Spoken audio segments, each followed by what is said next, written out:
Hello, everyone. This is Stacy. Welcome to The Landing.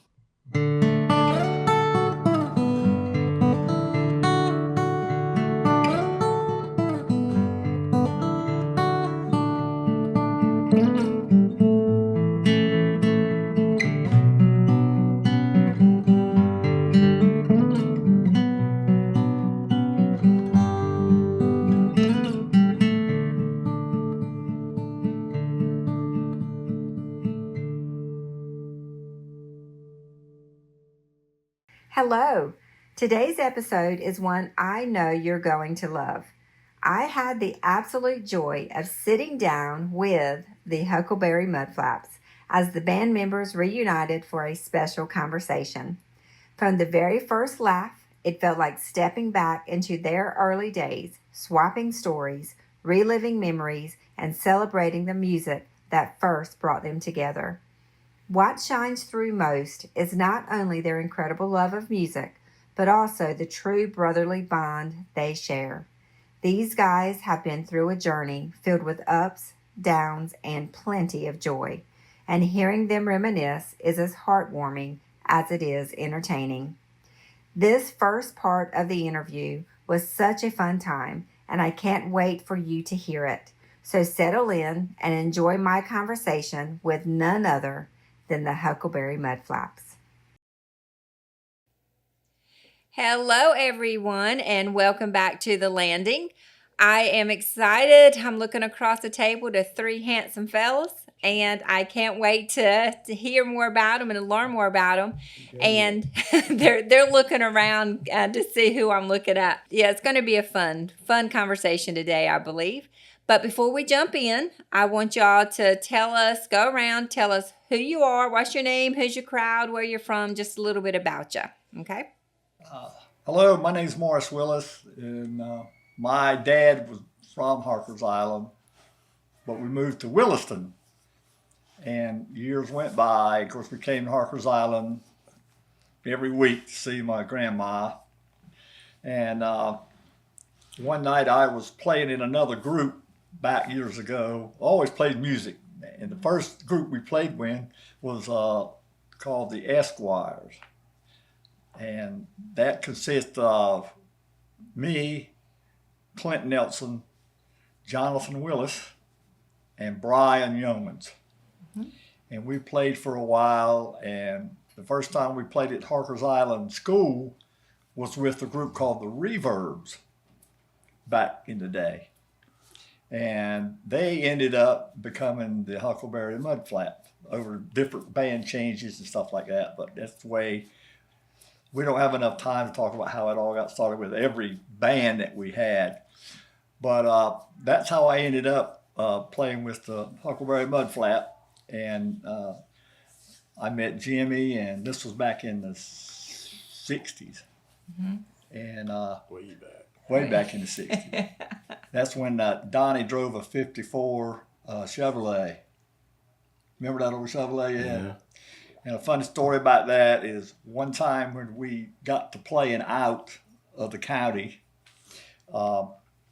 we stopped to a little store on the going off Harkers Island Bridge. And Donnie was putting gas in the car, and I was just kind of walking around looking. And directly I noticed on the back tire there was only 4 lugs holding the tire on. So I walked to Donnie. I said, Donnie, you know you only got 4 lugs on that back tire? He said, mind your own business. I don't believe I said that. Yes, you did. I think you made it up. I don't remember it. I didn't think you made it up. But anyway, it sounds like it. But that's how I ended up through the changes of playing with Jimmy, Donnie, and me. Uh-huh. And we had a very successful run.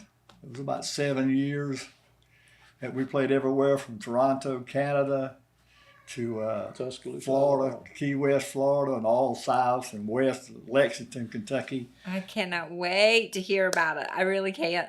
So it's funny you said that's what happened. Donnie, you say, I don't believe that happened. And then Jimmy says, well, it sounds believable. So it's going to. Knowing him, yes. Yes. All right, so Donnie, tell us who you are, who's your crowd, where you're from. Donnie Brooks, mother and father, Claude Brooks and Mattie Brooks, and I'm from the island. Okay. And I'm the oldest. I'm always been the oldest, Yeah. and I'm still the oldest. I hope so. Yeah. So, But he still looks the same. Only thing different, his hair turned gray. no, And so they've always revered you and looked up to you for advice and leadership. Is that yeah, right? That's right. That's right. And mass Uh-huh. confusion. And mass confusion. And now, who are you, young man? My name is Jimmy Amspacher. I was raised in Atlantic, and I've been down east 70-something years. So, I don't know where to call home. I spent most of it on the islands, but most of it Atlantic, spent time in Willis.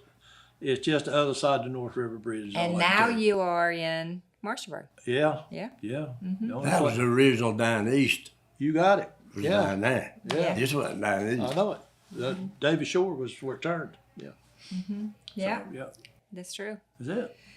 Okay, fellas. So let's jump in and tell us a little bit. So, did all of you play in different bands? How did this come to be? How did the Huckleberry Mudflaps come to be? I don't know. Well, I remember. What do you mean you don't know? I don't know. Where were you at? I just went blank. Oh, man. I remember in 1967 and 68, that's when we got together. We being who? All three of you. Jimmy and Donnie. Okay. And With Jimmy Guthrie. that's right, we forgot about Jimmy Guthrie. 1966. Harker's Island. Jimmy The Guthrie. original members of the band, when it was called The Reverbs. it's still called the Reverbs, and it was Jimmy Guthrie was the lead singer, Clinton Nelson, Mervyn Hancock, Donnie, and Joseph. Joseph. Joseph Guthrie. They were the original ones. Okay. Okay, and then And Tommy Lewis. and Tommy Lewis, yeah, but he was in and out. Yeah. But then it started separating out. Then it went to the Reverbs. It got changed to that. It got changed around 2 or 3 other times. And I think Jimmy come up one night and said we're going to call ourselves Joe Bunch and the Bananas. Stuff like that. It was always something going on. Or JC and the boys. Yeah, that went over real good. But anyway, it led from there. Mervyn moved away. I think he went Florida or somewhere. I graduated from him in high school in Atlantic, and that's when Morris came into the band the second time. And then Jimmy, we were playing a bunch of places, small places, this, that, and the other, and then we started playing at the Big Surf. And we played at the Big Surf for a solid year. The only time we had off was either a Saturday, Friday and Saturday nights we did not play, but Sunday afternoon we were there and we played all the way back through Thursday. Wow. That was every week. Wow. Now tell us a little bit. Where's the Big Surf? Where was it and what was it? That was the beach. It ain't that place they got over there now. I don't know what that is. Mm-hmm. But you had the pavilion and you had the Big Surf, and that was it. Mm-hmm. And then later, and the old amusement park used to sit in the middle. Then there was the Idle Hour was there in the pavilion, and the beach club. Who was that guy running? Embers. No, that was later. It was the bathhouse was right in front of the where you change clothes. You remember what I'm talking about? There used to be a snowball machine thing in there. Yep. So at the end of that was right before the boardwalk ended. That was where the Big Surf was at. Don Kirkpatrick owned that, and we played there, and that's where we really connected and got together, and was introduced to a gentleman in Wilson, North Carolina, by the name of Bowie Martin, and I don't know, we struck off, and then he started wanting to book us and do this, and then one thing led to another, and then it worked down to the 4 of us. Jimmy was in the original part. I was talking to Donnie a while ago, that I remember the first place we ever played off out of this county was Columbia, North Carolina, at a place called the Chrome Factory. Okay. And that's a whole hour in itself just to explain that. Well, Jimmy played that night with us, and then he played some other nights. And then he it was getting too much. He was trying to work a job and he had family and all that stuff, and it got too much. Jimmy dropped out of the band, then it left us four. Okay. And we just started booking us, and it was little jobs here, little jobs there, and we were over here and over there, and we was riding all over everywhere, just playing, acting foolish. I And, love it. And one thing led to another. We started getting out. And, But the funny thing about it was a lot of folks, when we would go places to play, they would say, well, what's your name? And U-Haul. And I said, no, it's the Mudflap. And they said, well, you got U-Haul on the side of the trailer. So one time we thought about just changing our name to the U-Hauls. And we used to rent them from Jimmy. Billy Perry yeah, Billy in Perry. Moorhead. The station's still there. It used to be the Motor place anyway, right next to Kentucky Fried Chicken. Yep. But we used to aggravate Billy so bad that we would go in there every Friday and rent a trailer and bring it back on Sunday afternoons. So every time we go, we had to put a trailer hitch on, hook the trailer up, the lights and all that mess. So one day he said, boys, says, you just take that trailer and don't worry about bringing it back. Just keep it. You just, when you get through using it at the end of the band span, just bring it back to him. He said, but I just ain't going to do it every week. He says, because you play every weekend and I'm not going to do it. So that's what we did. But That's awesome, it though. started by the U-Haul. The U-Hauls. Because that was the name on the side of your trailer. That was it. Yeah. Well, where did Huckleberry Mudflaps come from? Just throwing around names? Or, oh, they're pointing at you, Jimmy. As a kid, I played in the Huckleberry Pond to Atlantic. Unless you're from Atlantic, you don't know where that's at. I do not. Well, boy, that was the only place in Atlantic. Everybody went down there and had a good time. The Huckleberry Pond. The Huckleberry Pond. Okay. And I don't know where we had played. I believe we played back at Columbia. That was the trip that go down there to the white, take a white, that was that. So we were coming back, and I believe we were headed either to Wilson or to Raleigh. We had to go because we were playing the next night. And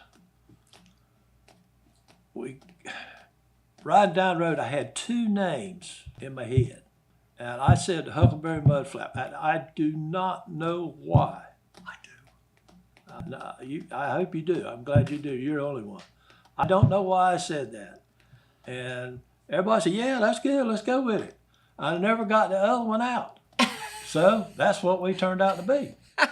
Do you remember what the other That one I was? do. It was the Breakers. The Breakers. How about that?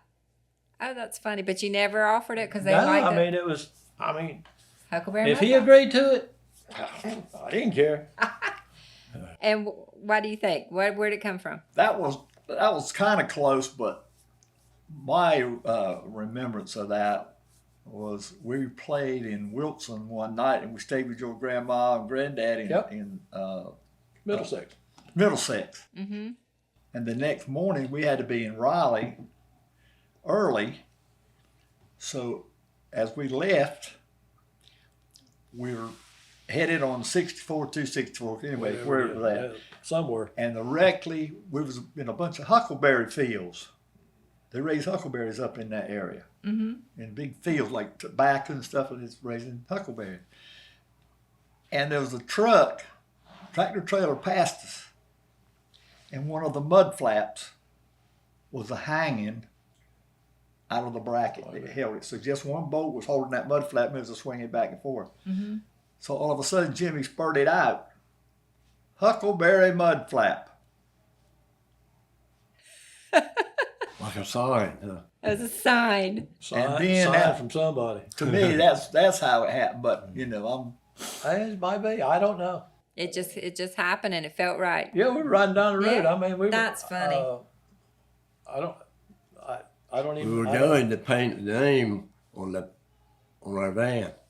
Did you ever? Going to paint the name on there, we Yeah. had to have a name. D'Amelio. Remember? Yep, I remember it. Yep. Yeah. That's why we had the name. Yeah. Did the van get the name? Oh yeah. Yeah. So There were it like became a bunch of clowns official. in it. It was on one of the vans. We had 3 vans during the time, and the first one we had was a brand new 40 Econoline. And that's the one we had the name painted on the sides. There's a guy in Wilson, D'Amelio. He painted it on, wanted in circus letters, and I mean, it was like huge letters all on the side. There's a picture of it on Facebook, I think. Uh-huh. Well, we wore that one out, and then we bought another one, another brand new one, and then we tore that one up.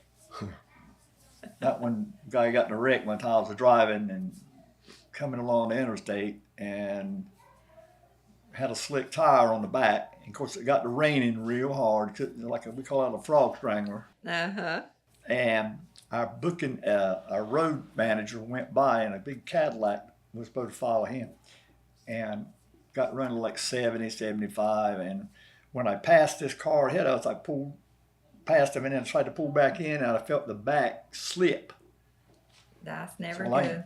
being 19 years old, I just hit the brakes and Folks, you do not hit the brakes. do not hit the brakes. No. But we tore that one up. Uh-huh. But Wow. So when you all were doing this, how old were you at the time? You said you were 19. I'm at 19. So y'all close to that? I was 23, 24. I was 19. 19. Wow. Youngins. Yeah. Youngins. So no wives, no families. Y'all just having the best time. Well, Well, I what about wasn't that? married that time, but I got married soon after that. Okay. I met a girl from Charlotte, Cindy, Yeah. Mm-hmm. and I got married. And of course, Donnie and Jimmy wasn't married then, I don't think. Mm. Yeah, I was married. You were. You were married? I'd have been married forever. Okay. Yeah, I was always been married. Uh-huh. He was born married. He was born married. Wow. Well, wasn't that hard to be away that much, or was No. that the secret to success? No, Uh-huh. That was easy. just at all. Yeah. Yeah. Well, that's good. That's good. Everybody thinks it was all fun and games. Let me tell you something. There's work in that. Now, people don't understand. And they can tell you, there's a many a night I took 2 toothpicks and put like that and drove. Wow. Yeah. Because you had to meet a date line. You had to be there on time, or they gig you or something. I don't know what. We were always there. Set up there. And did you set up your stuff? Oh, yeah. You did all the things. We were everybody. Wow. Sound techs, Yeah. roadies, We didn't have that luxury. transportation, we was everything. Wow. But we all We We could all jump in jump there in in. 30 minutes and be ready to play. Really have it all done. And all you had to do is open the doors and this junk would run out the back of the truck. We'd been in and out so much. Uh-huh. Wow. Yeah, it was a lot of work. very good run back then days. We had a lot Tuscaloosa, of fun. Alabama, out to we played the last time I played with the band. I played in Tuscaloosa, Alabama. It was this time of the year. It's probably it was in August, and we left that night. Well, we were getting ready to do the last set, and Archie Bell and the Drills walked in. Remember that? They came in there and they wanted to take our place. Hey, have at it. So we talked to the man till we got to be in. We had to be in Charlotte at 12 o'clock to play at 1. Was it the Purple Griffin? No, it wasn't the Griffin. It was, Pink, no, no, it was Purple something or other.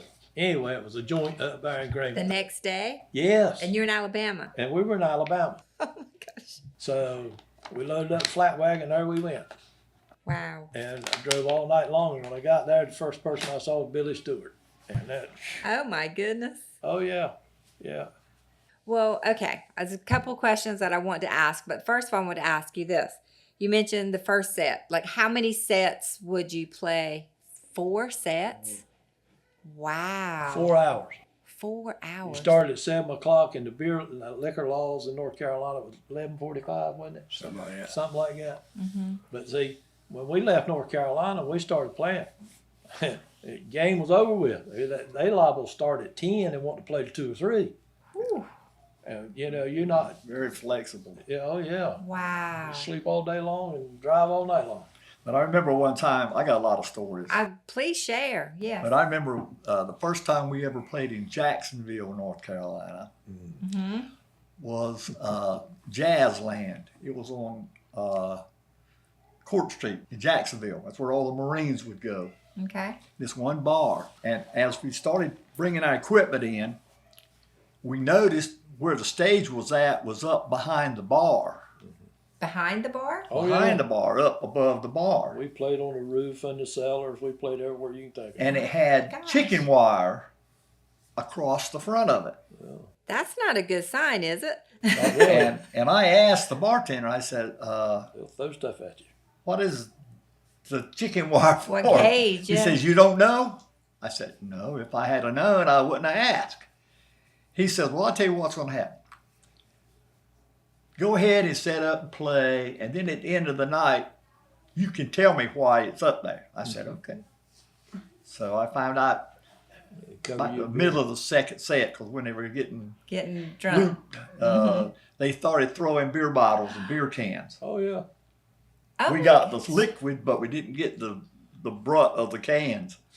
But that's why the wire that was there. wild. Wow.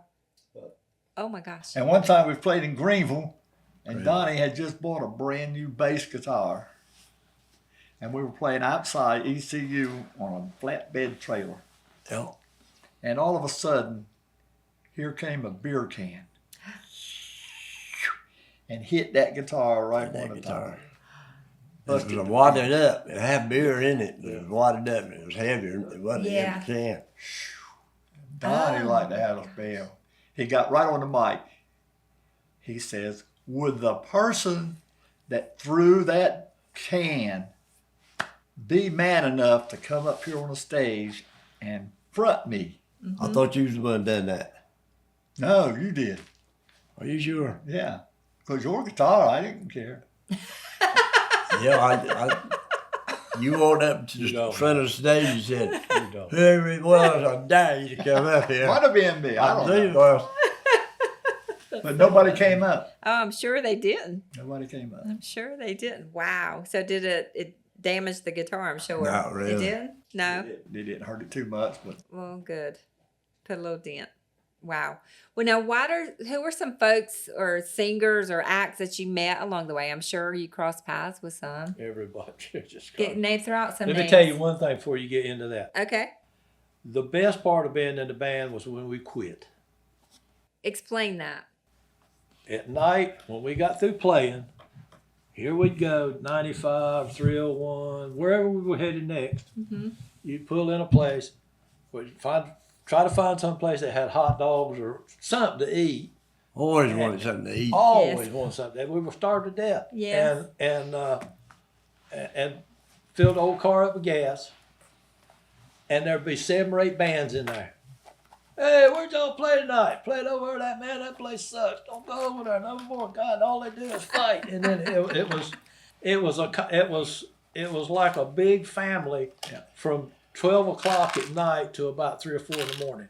That's crazy. But you're the ones who are awake then. That's right. And we saw everybody. I mean, That's cool. You see all the bands. Uh-huh. past trailers and vans Yeah. on Bus. the road all the time Yeah. going bands. That is so neat. That was the best part of the whole thing to me. Uh-huh. Because they tell you right quick, man, don't go over there and play. God almighty, you like to get out there with your life.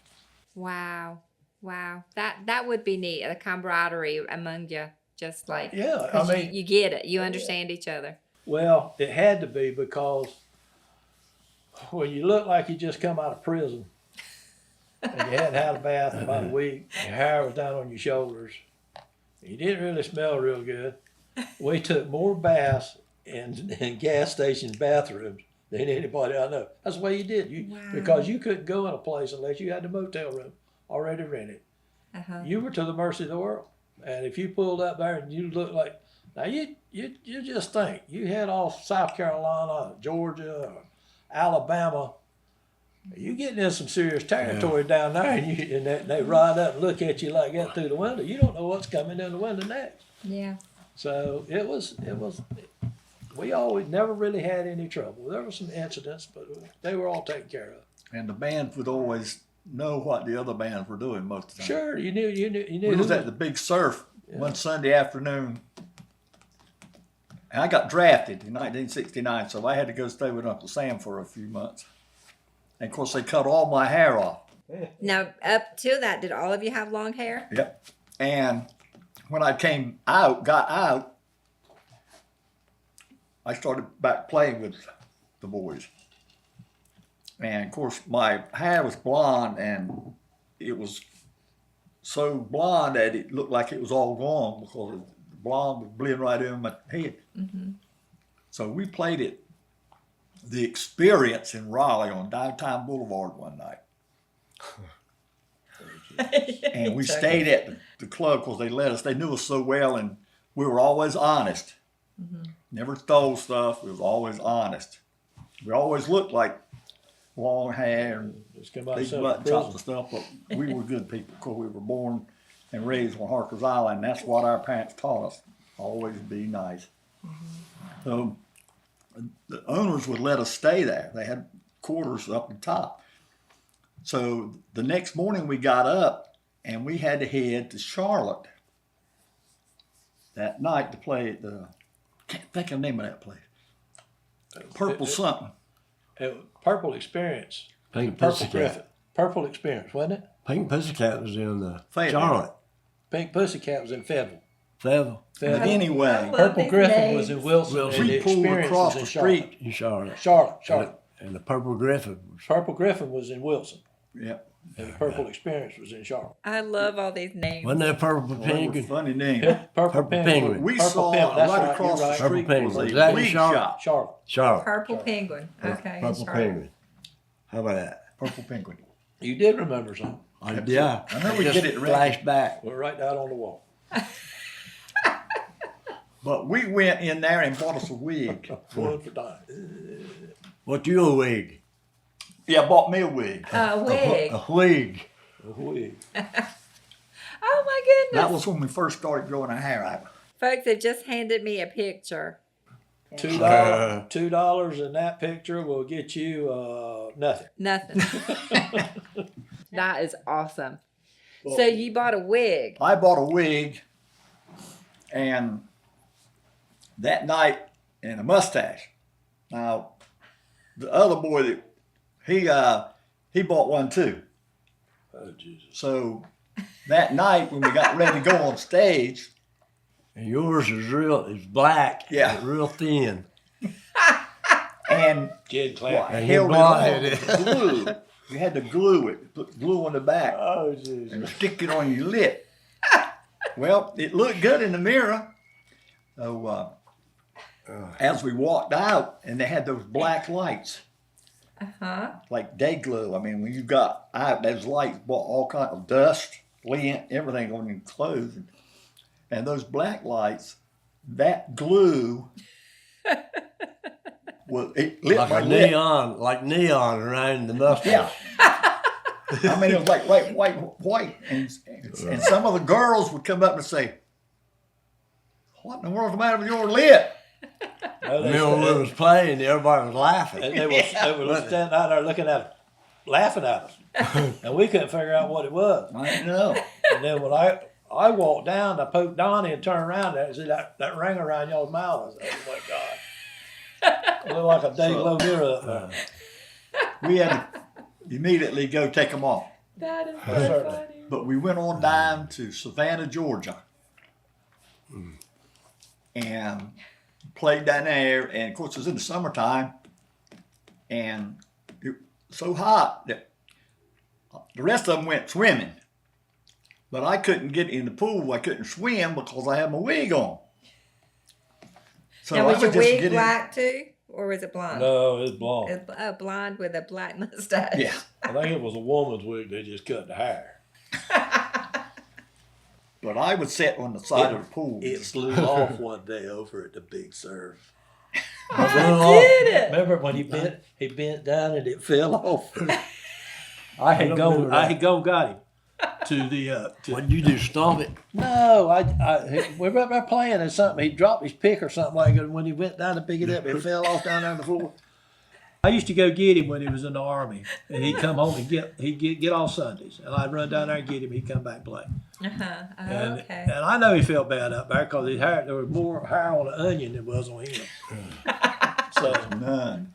Zero. anyway, Now, when you say you went and picked him up from Fayetteville. Fayetteville. I'd drive to Fayetteville that Wow. morning and pick him up, bring him up here to play, and then he had to be back down there by 8 o'clock to check back in wherever he was at. ooh, Yeah. Oh, yeah. You just don't know. oh, a lot of miles on y'all. Wow. And bring him home, carry him down there to his grandmama's. We eat, and go play, and then Go back. go back. Wow. Continue. Good days. Yeah. Oh my goodness. We had a lot of fun.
Thank you again for joining us to The Landing. This podcast is brought to you by the Core Sound Waterfowl Museum and Heritage Center. I am your host, Stacy Davis Baisden, and today's podcast was produced by April Davidson. Tune in next week as we continue learning, sharing, and remembering together. If you'd like to hear more, check out our previous episodes where you get your podcasts. Until then, stay safe and be kind.